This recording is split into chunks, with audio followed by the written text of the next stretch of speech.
This afternoon, March 20th, a tragedy took place in the region of Montreal when an impressive chemical explosion followed by a devastating fire occurred in a computer refurbishing company. The toxic fumes resulting from this incident could be counted as a weapon of massive destruction, though as far as we know from the police's investigation, this was in no way a criminal arson. Yes. It was purely an accident. Mr. Cole from the Montreal Police Department is with us today. Mr. Cole, tell us briefly about this incident. Mode. So as explained earlier, an incident has occurred in the Montreal region causing much damage to the company's financial future, therefore causing the unemployment rate to race up once again. But most importantly, causing the area's inhabitants to be gravely endangered. So what happened to those people living in that region? They were safely evacuated. We then prohibited the perimeter. That's a good thing. Yes, which prevented so many victims to be intoxicated by the airs. It prevented them to walking in there. That's a great thing. So now what I find interesting is comparing the situation in Montreal to the situation in India.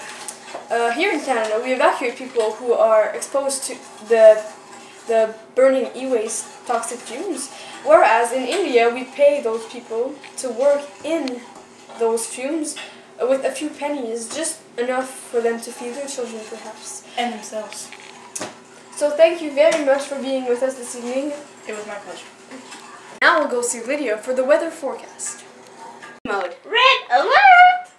Air conditioning is the only way you can sleep tonight.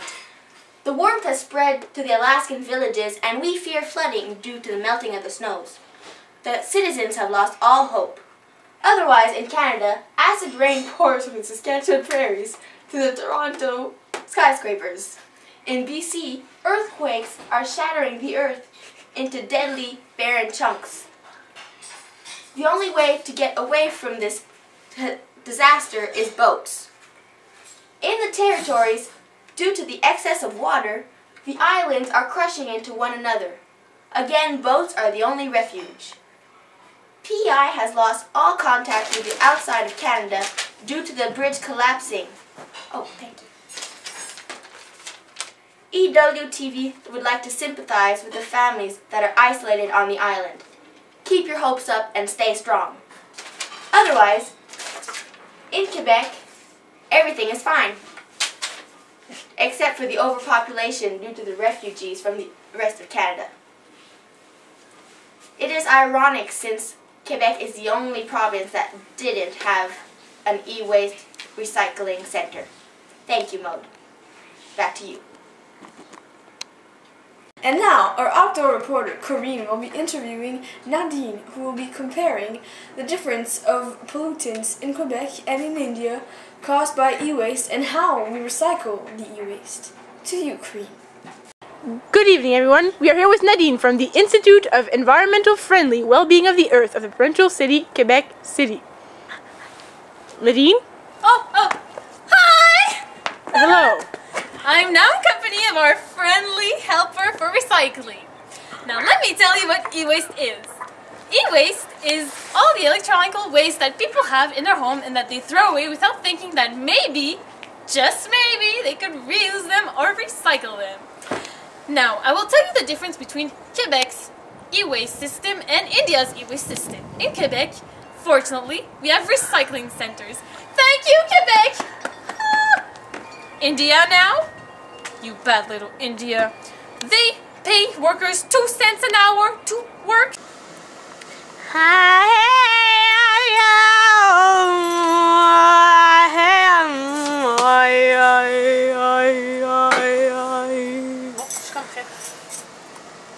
In India, this is how e-waste is recycled. The sun comes up, and the workers get up. They start working, start dismantling everything they own, everything that surrounds them. They live in toxic fumes. They live in toxic fumes. They do everything just for a couple of pennies to feed themselves, perhaps their families. But when the the sun comes down, they sleep. And tomorrow, it starts all over again. What? This is really, really something that... It affects you a lot. We can see it. It affects you. Okay. Now, we have a caller online. Caller, what do you have to say? Hi, this is Jason from Toronto. I've been hearing all of your weather forecasts and news reports. It's really affected me. I'm sitting here next to my computer, and I could be outside recycling, so I think you really helped me, and I'm going to go out and recycle now. Thank you, Jason. Thank you. Thank you so much. Bye. Okay, well, have a good day. Bye-bye. Thank you, you too. Wow. See how Jason realized his errors? Be like Jason and recycle. And this, if it doesn't work anymore, don't do this and that. No. Don't do this. No. Do this. And recycle. Recycle! Woo! Thank you, Nadine. Back to you, Mode. Thank you. Thank you, Corrine. Now, as you may see, everything in the world is just perfect. Thank you, ladies and gentlemen. Good night!